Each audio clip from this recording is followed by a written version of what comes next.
The first hour inside C Block taught me something important.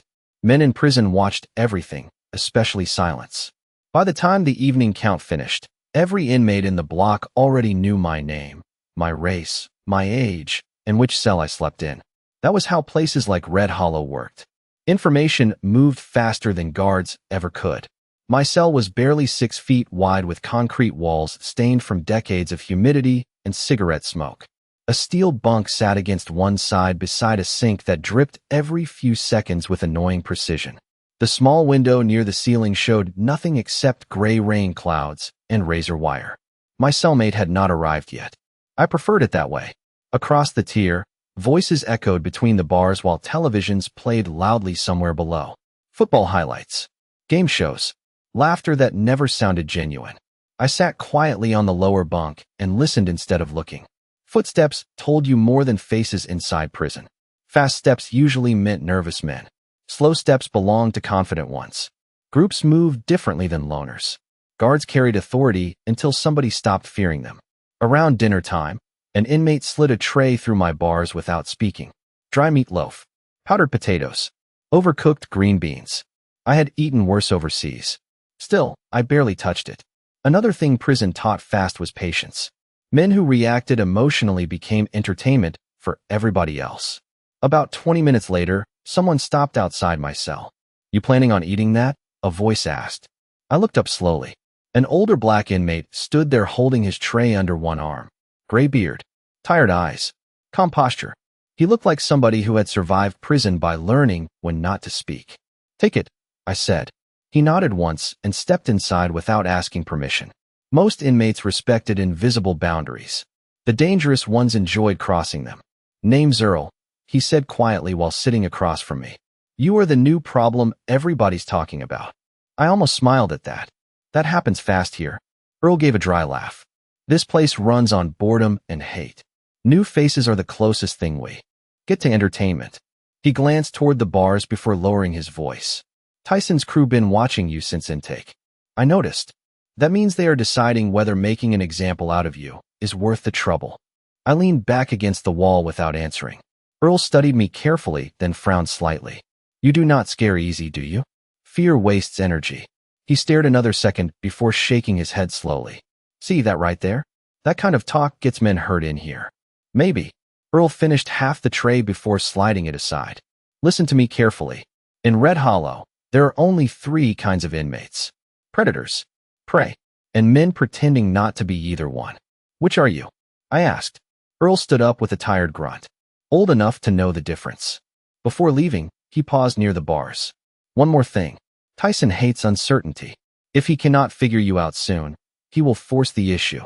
After he disappeared down the tier, the block slowly grew quieter. Somewhere below, 2 inmates argued over a card game while guards shouted for lights out. Metal doors slammed shut one after another until darkness settled over C Block like heavy fog. I lay down on the bunk fully awake, listening to rain tap faintly against the narrow window. Then I heard footsteps stop outside my cell again. Different footsteps this time. Slower, deliberate.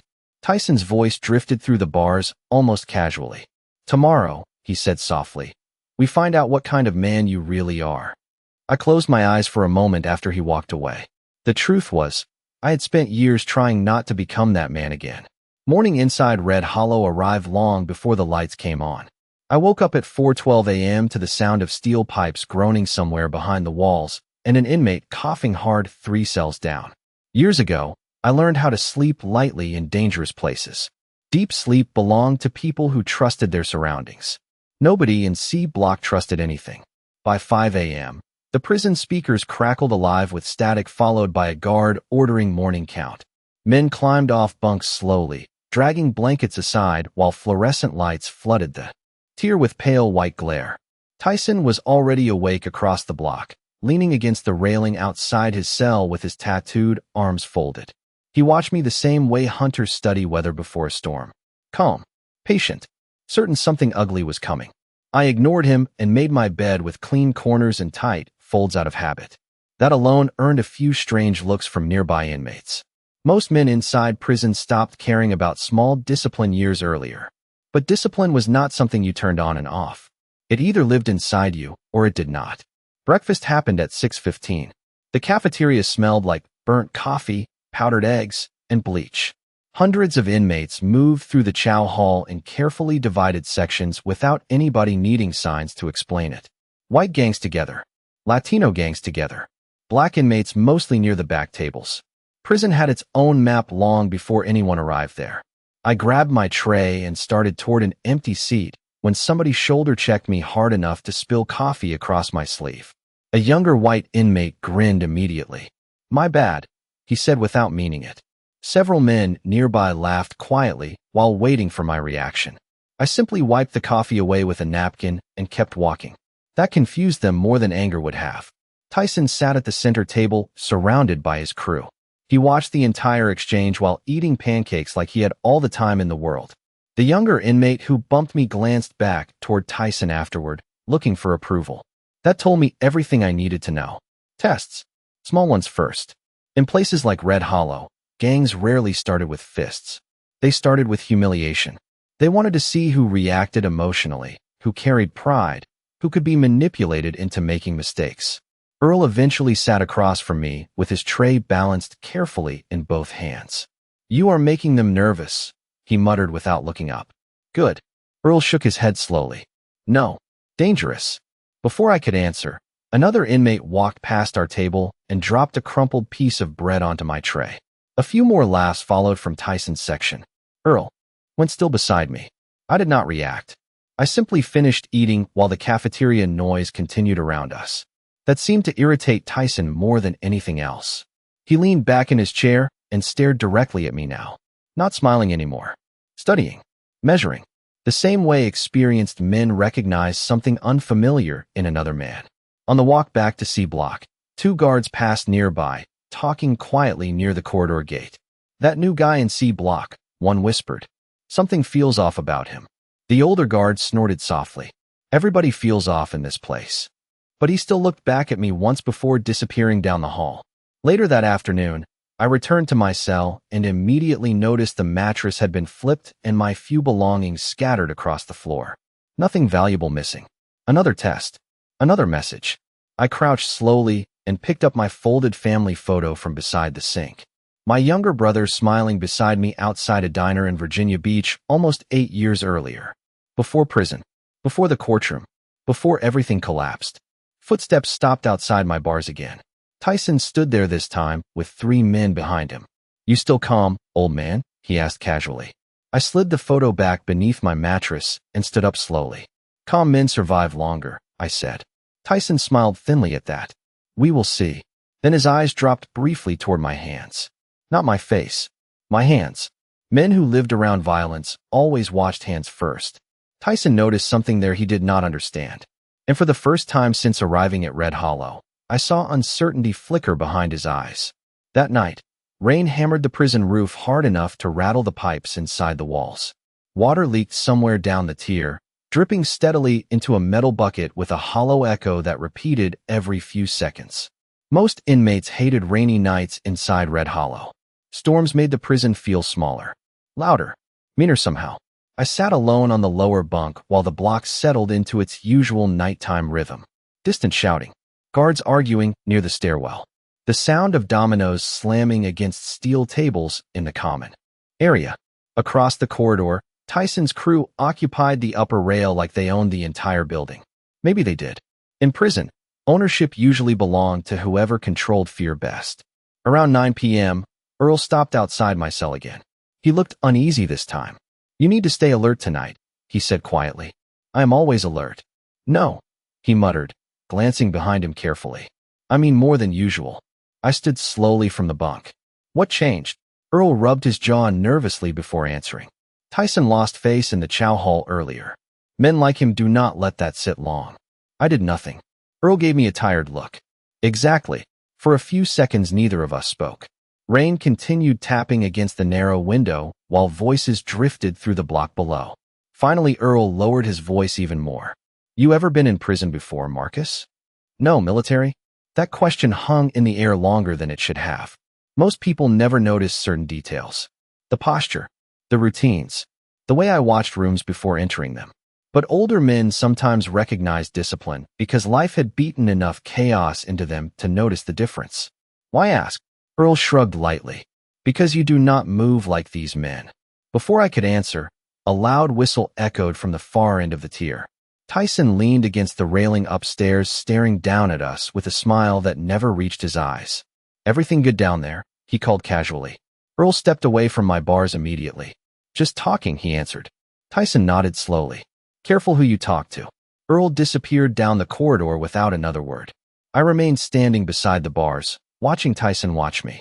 Some men threatened loudly because they wanted attention. Tyson was different. Calm men were usually more dangerous than angry ones. Around lights out, inmates returned to their cells while guards completed final count. Officer Ramirez stopped briefly outside mine during inspection. Mid-30s. Former military maybe. The haircut and posture suggested it. He looked at me a second longer than necessary before checking the clipboard in his hand. You settling in? He asked. Quietly. As much as possible. His eyes shifted briefly toward Tyson's upper tier before returning to me. C block has patterns, he said carefully. Learn them fast. Then he moved on without explaining further. Long after the lights dimmed, I remained awake listening. Prison at night had layers of sound most people never noticed. The buzz of weak electrical wiring. Quiet conversations through vents. Footsteps changing direction when guards disappeared. Every prison had a pulse. Red Hollow's pulse felt unstable. Around midnight, movement outside my cell caught my attention. 3 figures crossed the dark tiers slowly toward the laundry corridor near the showers. Tyson among them. A few seconds later, another inmate approached my bars and whispered through the darkness. Tyson says the laundry room needs cleaning. I looked at him without moving. Tell Tyson I am not interested. The inmate hesitated nervously before hurrying away. A minute later, laughter echoed softly from the upper tier. Not loud laughter. Confident laughter. They expected me to walk into something tonight. Maybe fear kept most inmates obedient. Maybe reputation did the rest. But I had spent too many years overseas learning what real danger sounded like. And dangerous men always grew careless when they believed control already belonged to them. I leaned back against the wall and closed my eyes briefly as thunder rolled across the Arkansas sky outside. Then I heard Tyson's voice drift faintly through the darkness again.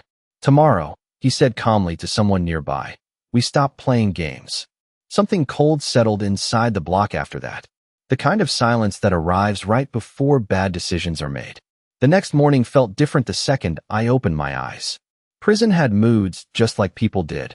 And C block carried tension like a storm cloud waiting to burst. Even the usual noise sounded wrong. Fewer conversations. More whispering. Men watched each other carefully over breakfast trays and coffee cups like something had already been decided overnight. Earl noticed it too. He sat beside me in the cafeteria without speaking for almost a full minute before finally muttering, "Word. Spread." I kept eating slowly. About what? About you. That answer did not surprise me. Tyson's crew had influence across most of Red Hollow. If they focused on somebody, the entire prison eventually heard about it. Earl leaned closer without lifting his eyes from his tray. Somebody in North Block says you dropped 2 men in county holding before transfer. People invent stories in prison. Maybe. He finally looked at me then. But Tyson does not think this is a story anymore. Across the cafeteria, Tyson sat unusually quiet while several gang members talked around him. Every few seconds, one of them glanced toward my table before quickly looking away. Nervous energy. Uncertainty spreading through the wrong people. That was dangerous inside prison. Men built reputations carefully over years. Fear was currency. The moment fear stopped working, desperate decisions followed. After breakfast, inmates were sent toward work assignments through separate corridors. I received janitorial duty near the old administrative wing. Easy work. Quiet work. Probably intentional. Prison administrators often isolated inmates they expected trouble from. The hallway floors smelled like industrial cleaner while fluorescent lights flickered overhead with a constant electric hum.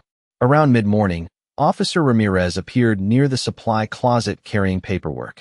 He stopped when he saw me organizing cleaning equipment with military precision. You ever work corrections before prison? He asked casually. No, he studied me another second. You polish boots like military. I said nothing. Ramirez leaned against the wall, slightly lowering his voice. I did 2 tours in Iraq before corrections. Marines.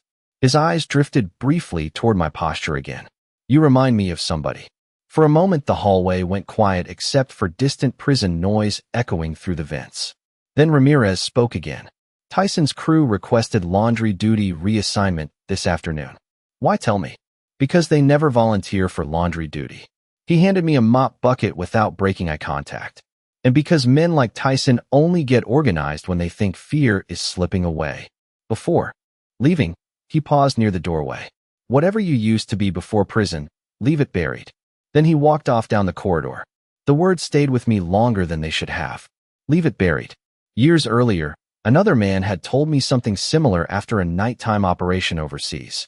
Violence changes people permanently. The trick was learning how to cage it afterward. Most never did. By afternoon, rain returned hard against the prison windows, while thunder rolled somewhere beyond the outer fences. The weather darkened the corridors enough that guards switched on additional overhead lights. Inmates moved slower during storms. Tempers shortened.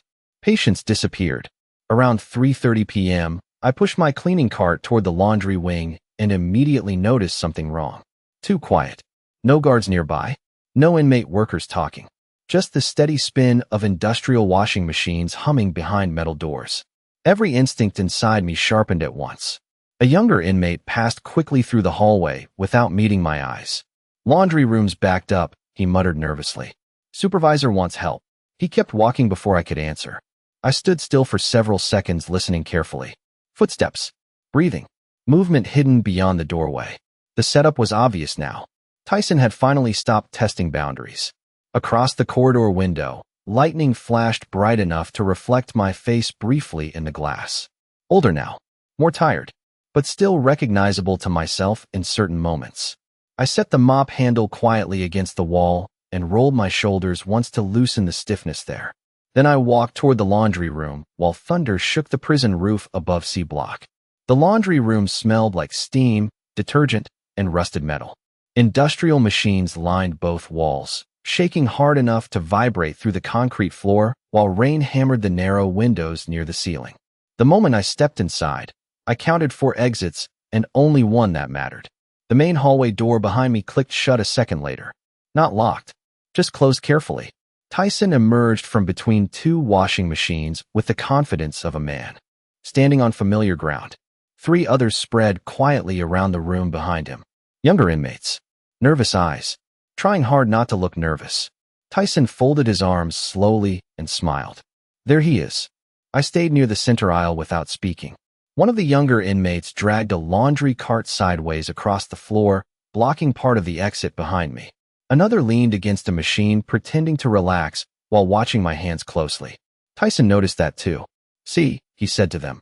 I told you something about this guy feels wrong. Nobody laughed. The sound of spinning machines filled the silence instead. Tyson stepped closer. Most men come into Red Hollow scared. Angry. Loud. But you, he shook his head slowly. You walk around like you already know how bad things can get. Maybe I do. Tyson's smile faded slightly. You military? The question hung between us while thunder rolled outside. I looked at him calmly. Does it matter? In here? Everything matters. He circled slowly now, studying me the way experienced fighters study distance before making decisions. You got everybody curious, old man. Guards watching you. Inmates whispering. Earl talking too much. His eyes narrowed slightly. That usually means somebody is hiding something. One of the younger inmates muttered under his breath. Maybe he just scares easy. Tyson never looked away from me. No, he said quietly. Men who scare easy do not stand this still. Another long silence settled across the laundry room. Steam drifted through the fluorescent lights while machines rattled endlessly around us. Tyson finally stopped moving and tilted his head slightly. So here is what happens next, he said. You start showing respect inside C block. You stop making people nervous. And maybe things stay peaceful. Peaceful, I repeated quietly. Tyson smiled again. You know what I mean.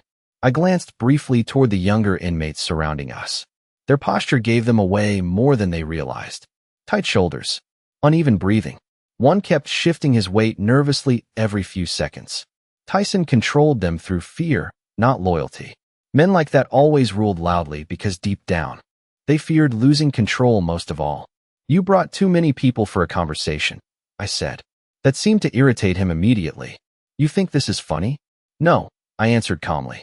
I think you already know this is a mistake. The room went completely still after that. Tyson stared at me for several seconds without blinking. Something changed behind his eyes then. Not fear exactly. Recognition maybe. The feeling experienced men get when instincts begin warning them before logic catches up. One of the younger inmates suddenly stepped forward aggressively. You talking tough now? Tyson lifted a hand, instantly stopping him without looking away from me. Smart move. He still wanted information more than conflict. Who were you before prison? Tyson asked quietly. For a second, memories flashed through my head without permission. Dark ocean water. Helicopter rotors. Desert heat rolling across broken roads overseas. Men shouting coordinates through static radios at 2 in the morning. Another lifetime entirely. I looked back at Tyson calmly. Somebody who learned hard lessons about violent men. Thunder cracked loudly overhead, shaking dust from the ceiling pipes. Tyson held my stare another moment before stepping aside slightly toward the door. This is not over, he said. No, I agreed quietly. It never is with men like you. As I walked toward the exit, every inmate in that laundry room moved aside without being told. Not because I threatened them. Not because they understood me. Because for the first time since I arrived at Red Hollow, uncertainty had entered the room instead of fear. And uncertainty spreads fast inside prison walls. By evening, the atmosphere inside C Block had shifted completely. Nobody said it directly, but everybody felt it. Tyson's crew stopped laughing as loudly. Inmates who normally stared me down in the corridors suddenly looked away first. Even the guards moved differently around the block, quieter somehow, like they sensed tension building beneath the surface. Fear inside prison behaved like smoke. Once it changed direction, everybody noticed. During dinner, Earl sat across from me again, but this time he looked unsettled. You should have just let them think you were weak, he muttered while pushing cold mashed potatoes around his tray. Weak men do not survive here long either. Earl shook his head slowly. No, but invisible men sometimes do. Before I could answer, Tyson entered the cafeteria with 4 members of his crew trailing behind him. Conversations immediately softened across the room. He did not look angry. That was the dangerous part. Tyson looked focused now, like a man trying to solve a problem that refused to behave the way he expected. He grabbed a tray and walked directly toward my table while dozens of inmates quietly watched. Earl sat up straighter beside me. Tyson stopped near the edge of the table and rested both hands lightly against the plastic tray. Mind if I sit? He asked. You are already standing there. A few nearby inmates shifted nervously at the answer. Tyson slowly sat across from me while his crew remained behind him. Up close, I noticed small details I had missed before. A scar near his left ear. Sleepless eyes. The kind of exhaustion men carried after years spent pretending they feared nothing. You know what your problem is? Tyson asked calmly. Probably several things. One of his younger guys laughed once before Tyson silenced him with a glance. Tyson leaned forward slightly, lowering his voice. You think this place works like the outside world? It does not. Respect here comes from making sure people stay afraid of you. And are they afraid of you? Tyson's eyes narrowed slightly. They should be. I looked around the cafeteria for a second. Inmates avoiding eye contact. Guards pretending not to watch. Men swallowing fear daily because prison rewarded cruelty more than dignity. No, I said quietly. They are afraid of what happens if they stop pretending. Tyson stared at me in complete silence after that. Something in the room changed again right there at the table. Even his crew seemed uncertain now. One of them finally muttered, "Why are we even talking to this guy?" Tyson ignored him completely. His attention stayed fixed on me. You ever kill anybody? He asked suddenly. Earl froze beside me. Several inmates nearby turned their heads carefully without pretending not to listen anymore. I held Tyson's stare for a long moment before answering. I spent years watching men destroy themselves because they confused violence with strength. Tyson leaned back slowly. That was not my question. It was the only answer you needed. Silence spread across the cafeteria after that. Tyson studied me harder now, searching for something specific. Confirmation, maybe.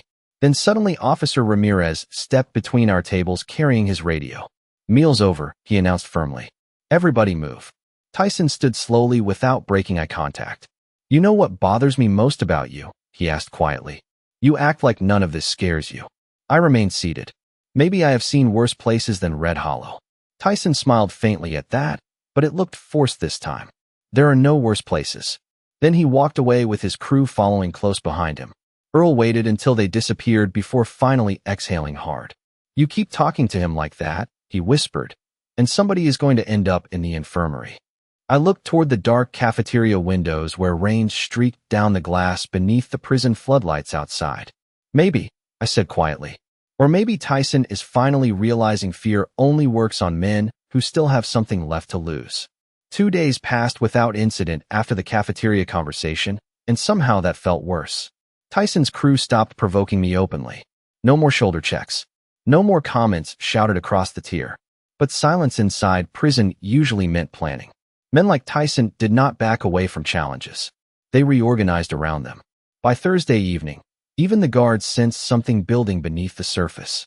Officer Ramirez spent more time walking C block than usual, watching corners carefully while speaking into his radio in short clipped sentences. The weather outside had finally cleared, but the prison still felt heavy from days of rain. During recreation hour, inmates spread across the concrete yard beneath pale sunlight that barely reached over the outer walls.